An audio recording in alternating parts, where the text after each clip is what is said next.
இருக்கிறார், உன்னை விசாரிக்க துடிக்கிறார், உன்னையும் என்னையும் இயேசு நேசிக்கிறார், நம்மை உள்ள கைகளில் வரைந்திருக்கிறார். உனக்கு ஒருவர் இருக்கிறார், உன்னை விசாரிக்க துடிக்கிறார், உன்னையும் என்னையும் இயேசு நேசிக்கிறார், நம்மை உள்ள கைகளில் வரைந்திருக்கிறார், நம்மை உள்ள கைகளில் வரைந்திருக்கிறார். அல்லேலூயா. நம்முடைய கர்த்தராகிய இயேசு கிறிஸ்துவின் பரிசுத்தமுள்ள இனிய நாமத்துக்கு மகிமை உண்டாகட்டும். நான் இந்த காலை வேளையில் நீங்கள் வந்த அனைவருக்கும் இயேசு கிறிஸ்து நாமத்தில் உங்களை வரவேற்று தேவ மக்களை ஆசீர்வதிப்பாராக. நான் தேவ செய்திக்கு நேராக கடந்து செல்கிறேன். யோவான் எழுதின புஸ்தகம் 2ஆம் அதிகாரம் 17வது வசனத்தில் அந்த தேவ வசனத்தை தியானத்துக்காக நாம் எடுத்து வாசிக்கலாம்.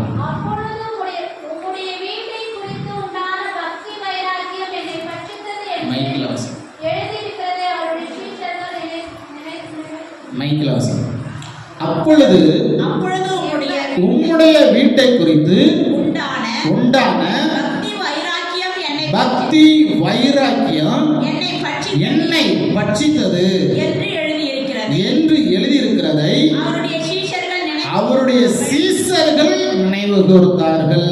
கர்த்தருடைய நாமத்துக்கு மகிமை உண்டாகட்டும்.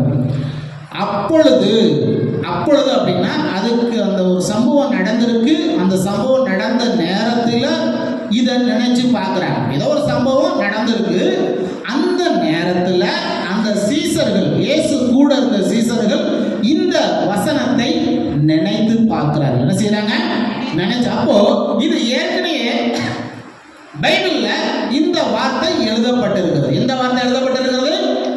இப்பொழுது நாம் வாசித்த இந்த வார்த்தை எழுதப்பட்டிருக்கு. என்ன வார்த்தை?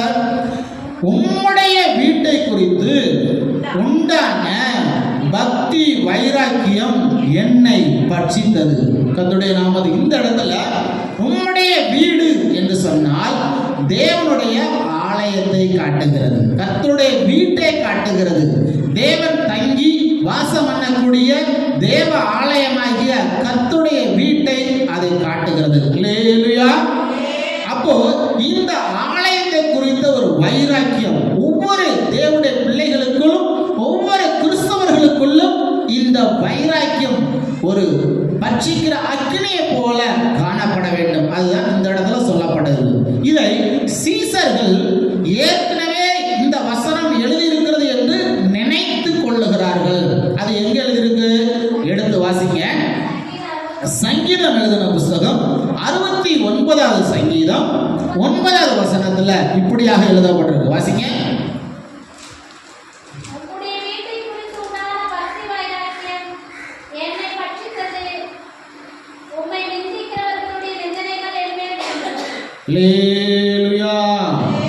என்ன வாசிக்கிறோம்?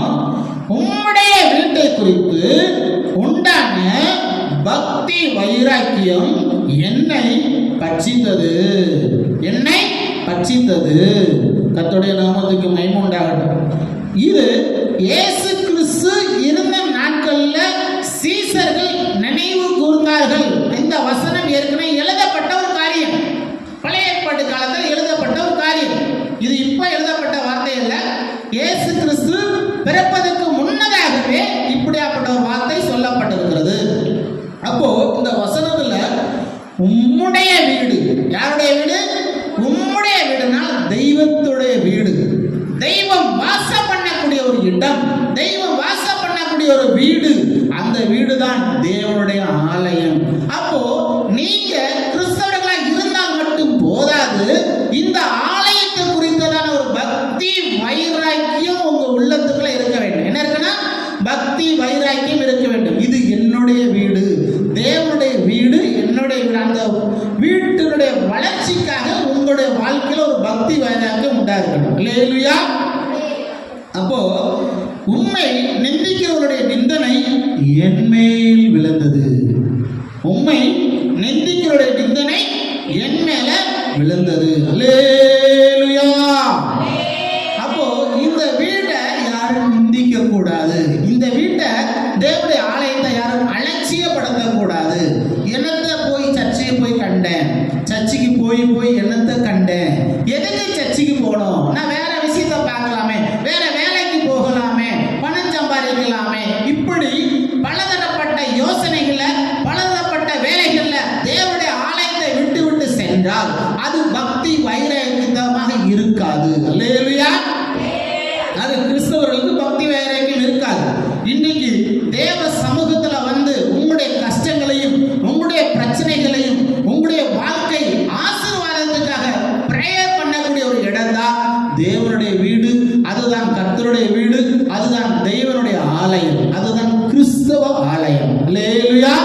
அப்போ இந்த ஆலயம் உன் வாழ்க்கைக்கு ஒரு பரிகாரத்தை கொடுக்கக்கூடிய ஒரு இடம், உன் வாழ்க்கையை உன் குடும்பத்தை ஆசீர்வதிக்கக்கூடிய ஒரு இடம். அந்த இடத்துல தான் நீங்களும் நானும் வந்து இந்த இடத்துல ஜெபம் பண்ணி கொண்டிருக்கிறோம், தெய்வத்தை ஆராதனை செய்து கொண்டிருக்கிறோம், தெய்வத்தை வணங்கி கொண்டிருக்கிறோம். இயேசு என் தெய்வம், இயேசு என் இரட்சகர், இயேசுதான் இந்த உலகத்துக்கு ஒளியா இருந்தார். அந்த இயேசு என் வாழ்க்கையில ஒளியை கொடுத்திருக்கிறார். அந்த நம்பிக்கை, அந்த விசுவாசம் உங்களுடைய வாழ்க்கையில உண்டாக வேண்டும். அல்லேலூயா, அல்லேலூயா. கர்த்தருடைய நாமத்துக்கு மகிமை உண்டாகட்டும். அப்படியானால் நீங்க ஒரு கேள்வி கேட்பீங்க, பரிசுத்த வேதாகமத்துல பைபிள்ல அப்படி எத்தனை பேர் எந்த காரியத்துக்காக வைராக்கியமாக பக்தியாக வாழ்ந்து கொண்டிருக்கிறார்கள்? அப்படியாப்பட்ட ஒரு கேள்வி உங்க உள்ளத்துக்குள்ள வரும். அதுக்கு முதலாக ஒரு எடுத்துக்காட்டுக்காக சாத்ராக், மேஷாக், ஆபேத்நேகோ என்பவர்களை உங்களுக்கு முன்பாக வைக்கிறேன். எடுத்து வாசிங்க. தானியேல் எழுதின புஸ்தகம் 3ஆம் அதிகாரம் 17, 18 ஆகிய வசனங்களை வாசிக்கும் போது அங்கு ஒரு 3 பேர் என்ன செய்யறாங்க? தெய்வத்துக்காக ஒரு வைராக்கியம் உள்ளவர்களாக வாழ்ந்தார்கள்.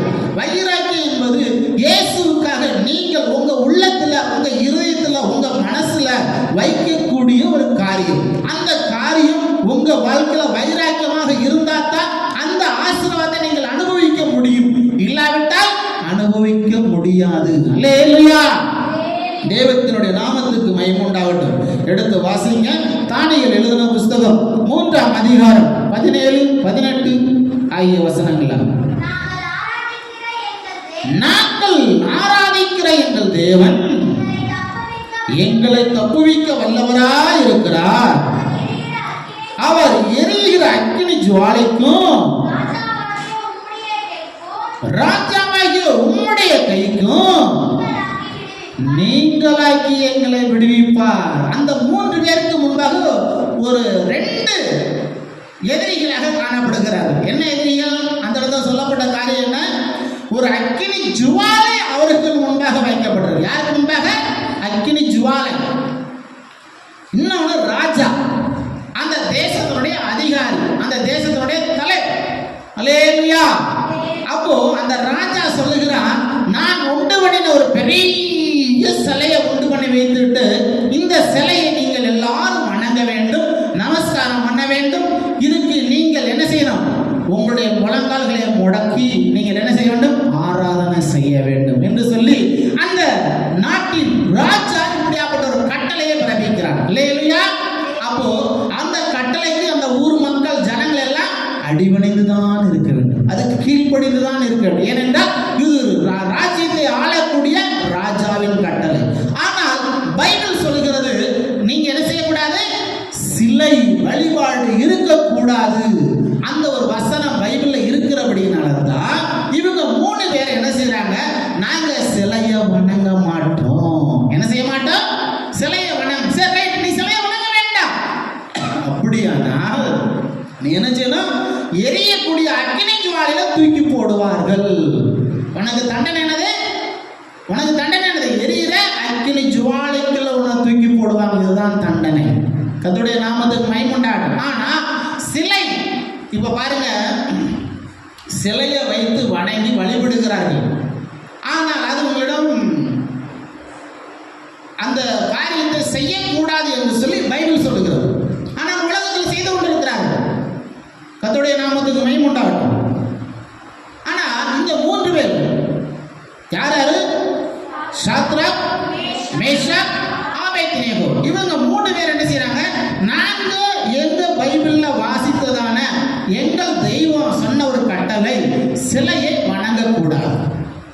அது இவங்களுடைய உள்ளான மனித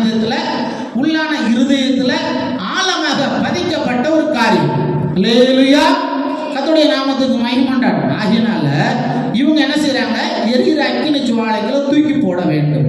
அப்போ ராஜா என்ன சொல்லுகிறாரு, நீங்க வணங்காவிட்டால் இதுதான் தண்டனை. அவங்க அதுக்கு என்ன சொல்றாங்க, அடுத்த வசனத்தை வாசிங்க. விடுவிக்காமல் போனாலும் நாங்கள் உம்முடைய தேவர்களுக்கு ஆராதனை செய்வதும் இல்லை, நீ நிறுத்தின பொற்சிலையை பணிந்து கொள்வதும் இல்லை என்கிறது ராஜாவாகி உமக்கு தெரிந்திருக்க கடவுது. அல்லேலூயா. நீ ராஜாவா இருக்கலாம், மந்திரியா இருக்கலாம், யாரா வேணாலும் இருக்கலாம். இவங்களுடைய எண்ணம், யாருடைய எண்ணம், சாத்ராக் மேஷாக் ஆபேத்நேகோ சொன்ன ஒரு காரியம் சட்டத்தை மீறி செய்து கொண்டிருக்கிறார்கள். ஏனென்றால் இவர்கள் பைபிளில் சொல்லப்பட்ட ஒரு வார்த்தையை அவங்க உறுதியாக முடித்திருக்கிறார்கள். அவங்க தான் தெய்வத்தின் மேல பக்தி வைராக்கியம் உள்ளவர்கள். அல்லேலூயா. அப்போ உங்களுடைய வாழ்க்கையிலும் இது போல ஒரு பக்தி வைராக்கியம் இருந்தால் தான் இயேசு உங்க வாழ்க்கையில உங்க குடும்பத்துல இருந்து கிரியை செய்ய முடியும். இல்லாவிட்டால் கிரியை செய்ய முடியாது. ஆகினால தான் அவங்களை பற்றின ஒரு சரித்திரம் இந்த பைபிள்ல வேதாகமத்துல எழுதி வச்சிருக்கு. அல்லேலூயா. இன்னைக்கு தீமை செய்வதற்கு வைராக்கியம் வைக்கிறார்கள், அநியாயம் பண்ணுவதற்கு வைராக்கியம் வைக்கிறார்கள், அட்டுழியம் செய்வதற்கு வைராக்கியம் வைக்கிறார்கள், பகை செய்வதற்கு வைராக்கியம் வைக்கிறார்கள். ஆனால் ஒரு நல்ல ஒரு காரியத்துக்காக, தெய்வத்தின் காரியத்துக்காக, ஒரு நீதிக்காக, ஒரு நியாயத்துக்காக வைராக்கியம் வைக்கிறது இல்ல. அல்லேலூயா. கர்த்தருடைய நாமத்துக்கு மகிமை உண்டாகட்டும். ஆகினால அடுத்த வசனத்தை வாசிங்க. அப்பொழுது நேபுகாத்நேச்சருக்கு கடும் கோபம் உண்டாகி சாத்ராக் மேஷாக் ஆபேத்நேகோ என்பவர்களுக்கு விரோதமாக இந்த ராஜாவுடைய முகம் வேறுபட்டது. எதுக்காக? நான் சொல்ற நீ கேட்க மாட்டியா, நான் சொல்றது என்ன நீ செய்யறது என்ன, நான் ராஜா, நான் சொல்றத நீ செய்து ஆக வேண்டும். ஆகியனால கட்டளை மீறினால ஒரு கோபம், பயங்கரமான கோபம் உண்டாகிவிட்டது. வாசிங்க. சூளையை சாதாரணமாய் சூடாக்குவதை பார்க்கிலும் 7 மடங்கு அதிகமாய் சூடேற்று அக்னியை கூட்டு அப்படின்னு சொல்லி ராஜா கட்டளை இட்டான். வாசிங்க. சாத்ராக் மேஷாக் ஆபேத்நேகோ என்பவர்களை அக்னி சுவாலையிலே போடுவதற்கு அவர்களை கட்டும்படி தன்னுடைய ராணுவத்தில் இருக்கக்கூடிய பலசாலியான புருஷனுக்கு கட்டளையிட்டான். யாருக்கு? பலசாலியா இருக்கக்கூடிய ஒரு புருஷனுக்கு, பெண்களுக்கு இல்ல, ஆண்களுக்கு அவன் கட்டளையிடுறான். அவனுக்கு நல்ல டைட்டா கட்டி வை. யாருக்கு சொல்றான்? மிலிட்டரி ஆபீசரோட சொல்றான். வாசிங்க.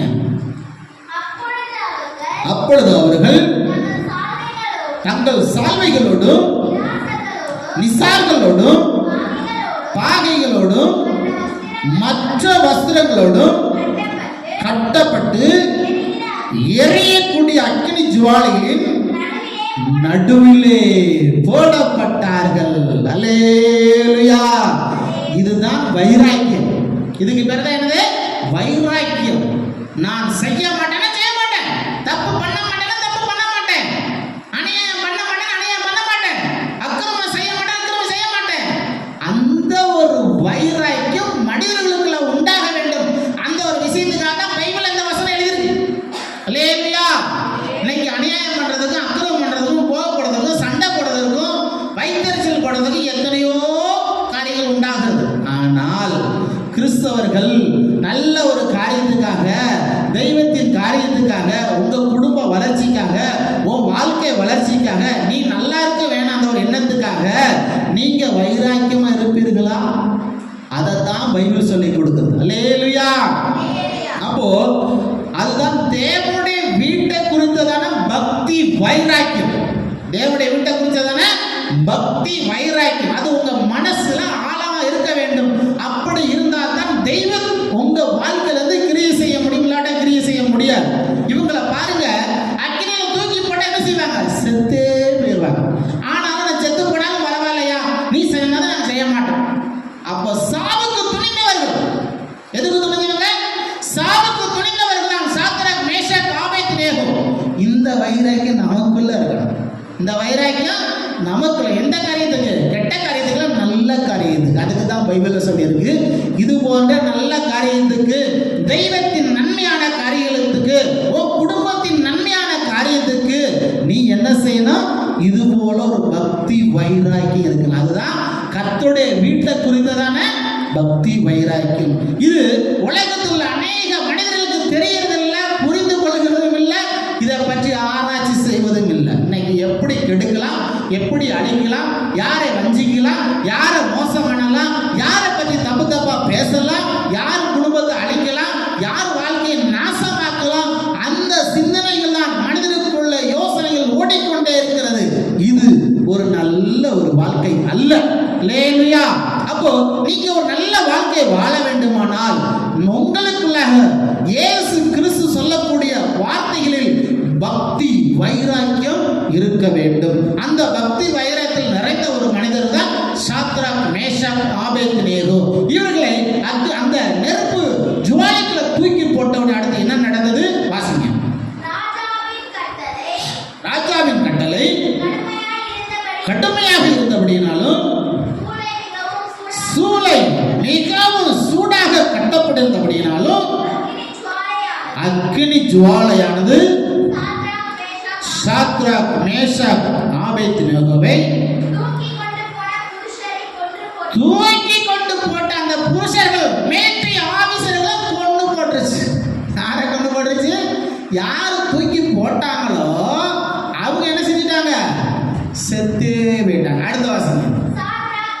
ஆனா பனிஷ்மெண்ட் பெறக்கூடிய, அந்த தண்டனையை அனுபவிக்கக்கூடிய 3 பேர், சாத்ராக், மேஷாக், ஆபேத்நேகோ. அந்த 3 தேவனுடைய மனிதர்கள், தேவனை நம்பி இருந்த தேவனுடைய பிள்ளைகள் கட்டுண்டவர்களால் எரிகிற அக்கினி ஜுவாலையிலே நடுவிலே விழுந்தார்கள். என்ன செஞ்சாங்க? கட்டப்பட்ட நிலவரத்தில் அந்த அக்கினி ஜுவாலைகளை விழுந்தாச்சு. யோசிச்சு பாருங்க. தூக்கி போட்டவன் செத்து போயிட்டான். தூக்கி போட்டவன் செத்து போயிட்டான். அதுக்கு அர்த்தம் என்ன? ஒன்ன அழிக்கணும்னு நினைக்கிறவன் சாகணும். உன் குடும்பத்தை நாசம் பண்ணணும்னு நினைக்கிறவன் அவன் அழிந்து போவான். நல்லா புரிஞ்சுக்கொள்ளுங்க. நீங்க உண்மையான கிறிஸ்தவர்களா இருந்தீர்களானால், நீங்கள் இயேசுவை நம்பி ஜீவிக்கக்கூடிய தேவனுடைய பிள்ளைகளா இருந்தீர்கள், உன் வாழ்க்கையை அழிக்கும்படி, உன் குடும்பத்தை அழிக்கும்படி, உனக்கு விரோதமாய் செய்வினையோ, உனக்கு விரோதமாய் எழும்பக்கூடிய எந்த மனிதனா இருந்தாலும் அவன் தான் அழிஞ்சு போக, நீ அழிய மாட்ட. அதைத்தான் பைபிள் சொல்லுது. அதுதான் சத்தியம். அல்லேலூயா. நான் சொல்ற சத்தியத்தை புரிஞ்சுக்கொள்ளுங்க. நீங்க தெய்வத்துக்காக, இயேசுவுக்காக, கடவுளுக்காக உண்மையாக பக்தியோடு வைராக்கியத்தோடு இருப்பீங்களானா, உங்களுக்கு விரோதமா எத்தனை பேர் உங்களை அழிக்க நினைச்சாலும் நீங்க அழிஞ்சு போக மாட்டீங்க. உங்களை அழிக்க தேடுகிறவர்கள் அழிந்து போவாங்க. இதுதான் சத்தியம். புரிஞ்சுக்கிட்டீங்களா? உங்களை யார் அழிக்கணும்னு நினைச்சு, உங்க குடும்பத்தை பாழாக்கணும்னு நினைச்சு உங்களுக்கு விரோதமா யார் எழுப்பி வருகிறார்களோ அவர்கள் தான் என்ன செஞ்சிருவாங்க? அழிந்து போவார்கள். நீங்க என்ன செய்ய மாட்டீங்க? அக்கினி ஜுவாலைக்கு மத்தியில் எப்படி வாழ்வீங்க? அடுத்த வாசிங்க.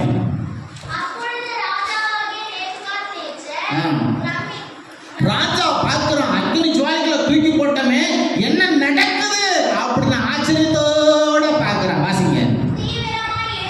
தீவிரமா எழுதுறோம், உடனே எழுந்து பார்க்கிறோம் என்ன நடக்குது அப்படின்னு. தன்னுடைய மந்திரி சேனாதிபதிகளை அழைக்கிறான். நாங்க 3 பேர் தானே தூக்கி போட்டோம், புருஷரை கட்டுண்டலையே அக்கினி ஜுவாலையில போட்டோம். அவர்கள் ராஜாவுக்கு பிரயுத்தரமாக, ஆமா ராஜாவே, உண்மைதான், நம்ம கட்டி தான் 3 பேரை தான் தூக்கி போட்டோம். எத்தனை பேரை தூக்கி போட்டோம்?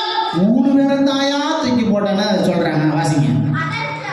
அதுக்கு அவன் இப்ப 4 பேரைய விடுதலையாக்க அக்கினி ஜுவாலையில உலாவிக்கிட்டு இருக்கிறாங்க. வாசிங்க. மறுபடியும் வாசிங்க. 25 வருஷம் மறுபடியும் வாசிங்க.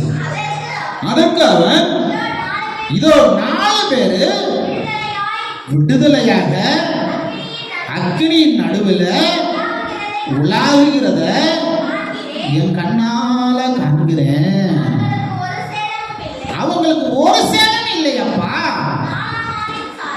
4ஆம் குமாரின் சாயல் தேவபுத்திரருக்கு ஒப்பாக இருக்கிறது. உன் கூட யார் நிக்கிறா? தேவன் நிற்கிறார். அதுதான் பக்தி வைராக்கியம்.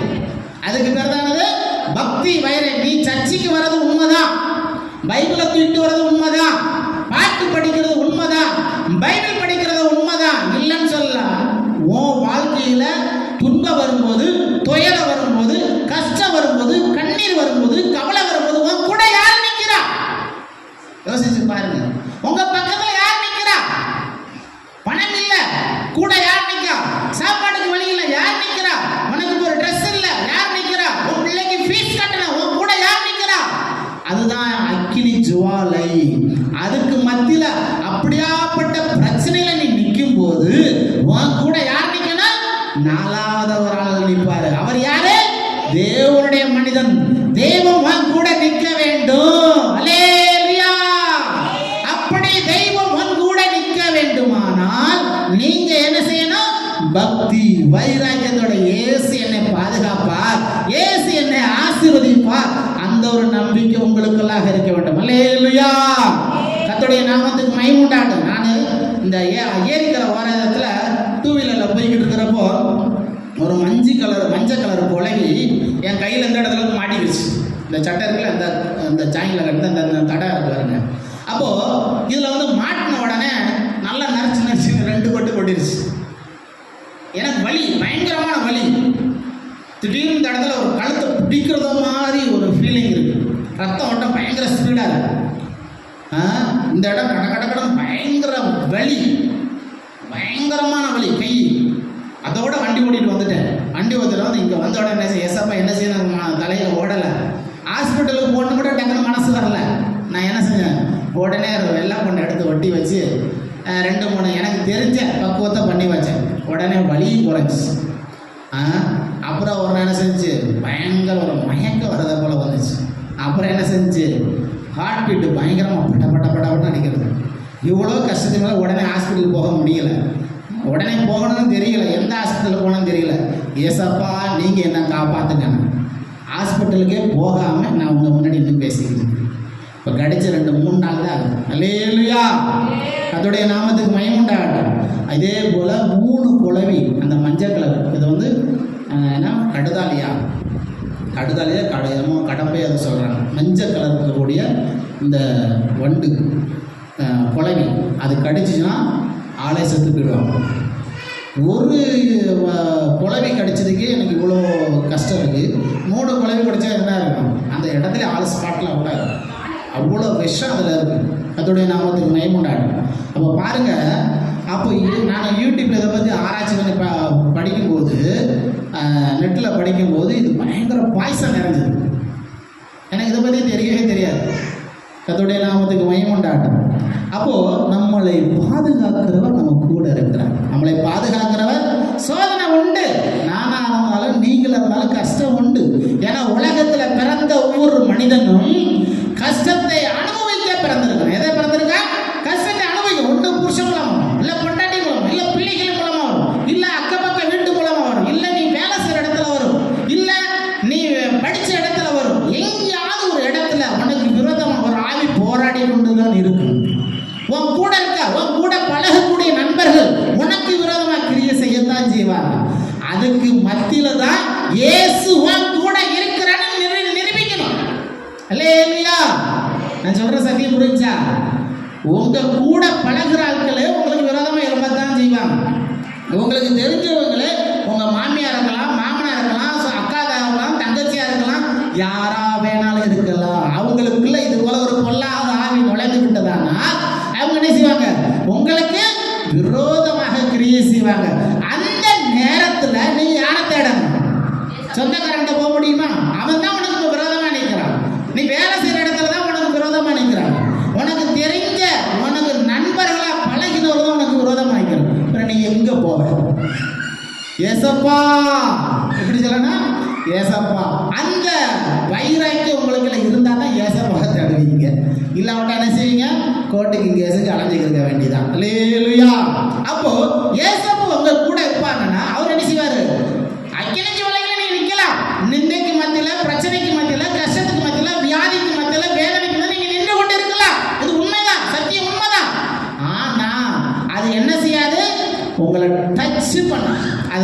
வசனம் வாசிங்க. அடுத்த வசனம். அப்பொழுது நேபுகாத்நேச்சர்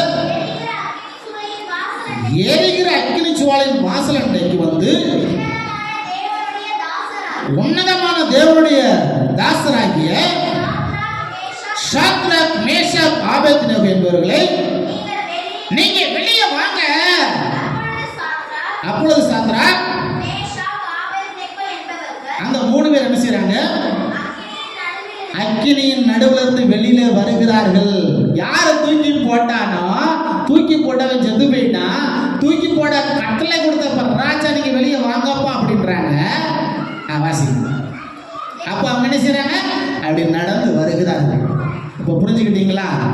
குடும்பத்துல பிரச்சனை வரும், இல்லைன்னு நான் சொல்லல. ஆனா அது உங்களை டச் பண்ணக்கூடாது. எப்படி டச் பண்ணக்கூடாது? வாசிங்க. அடுத்து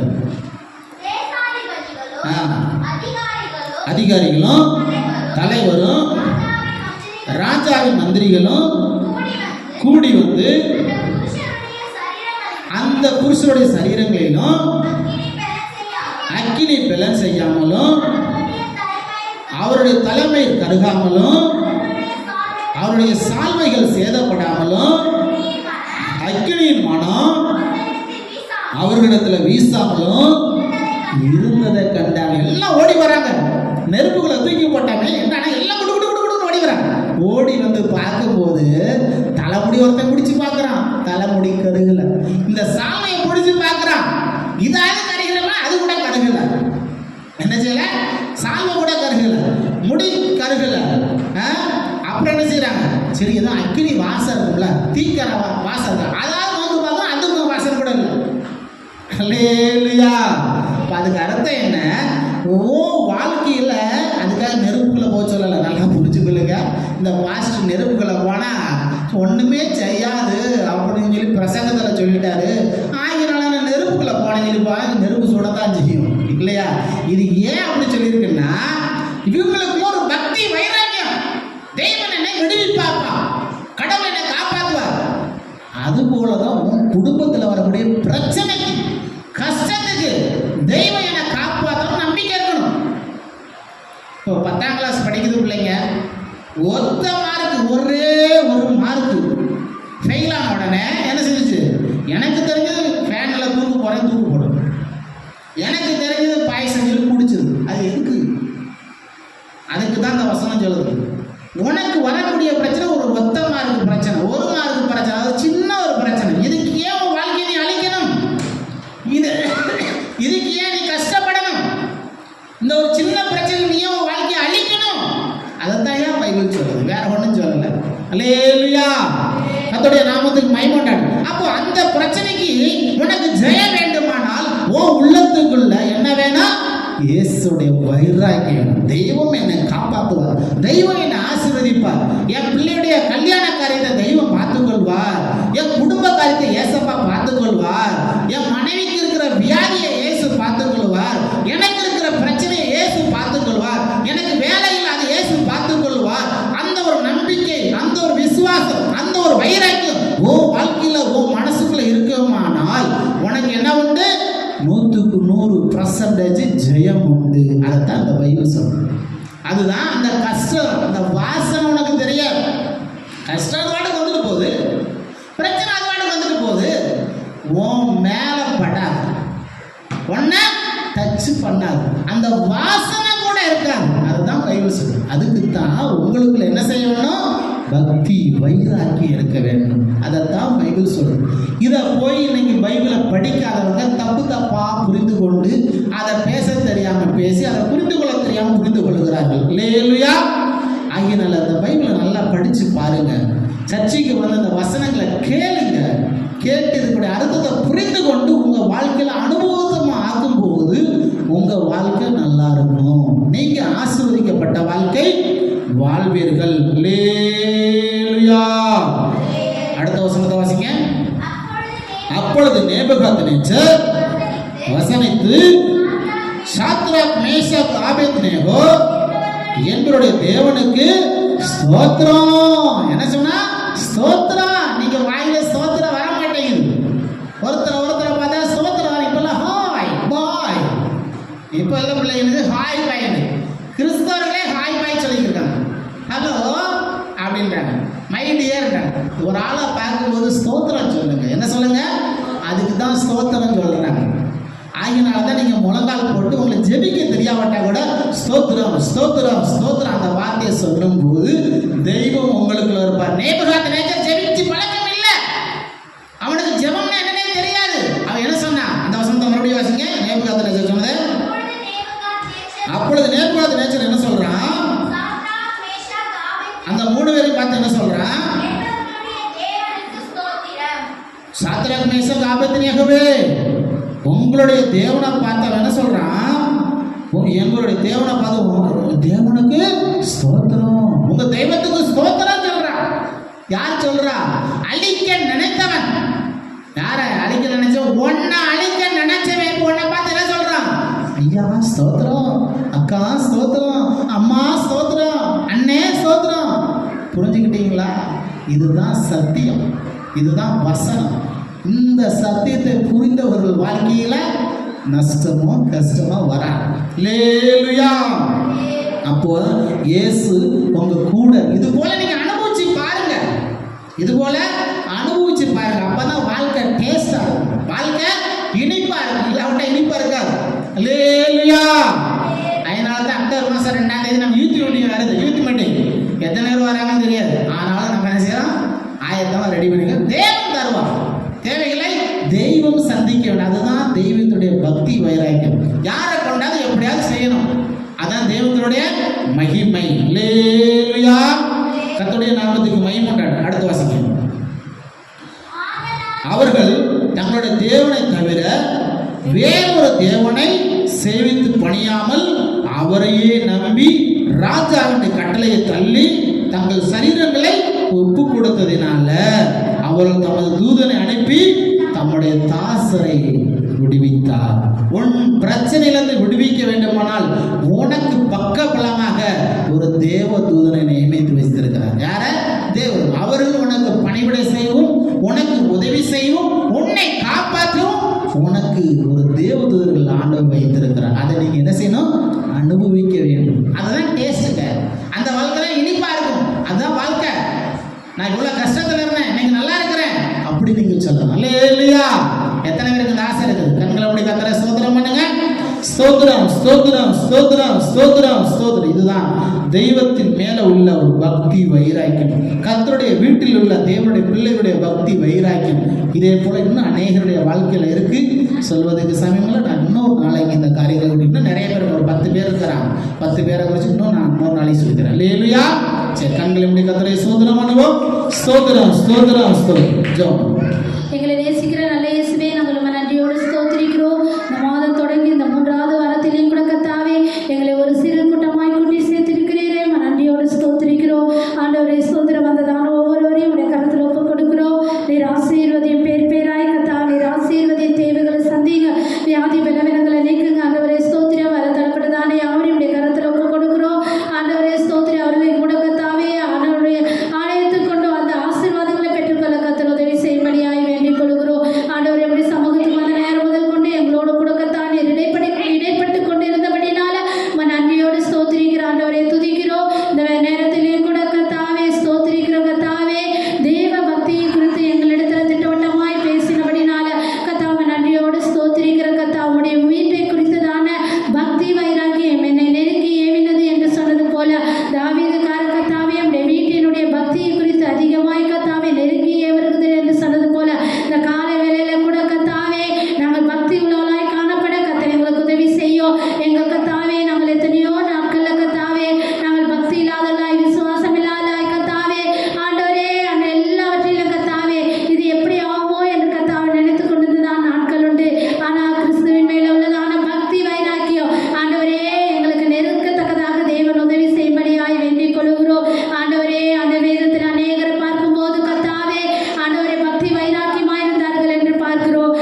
ஸ்தோத்திரம். என் ஆத்துமாவே கர்த்தரை ஸ்தோத்திரி, என் முழு உள்ளமே பரிசுத்த நாமத்தை ஸ்தோத்திரி.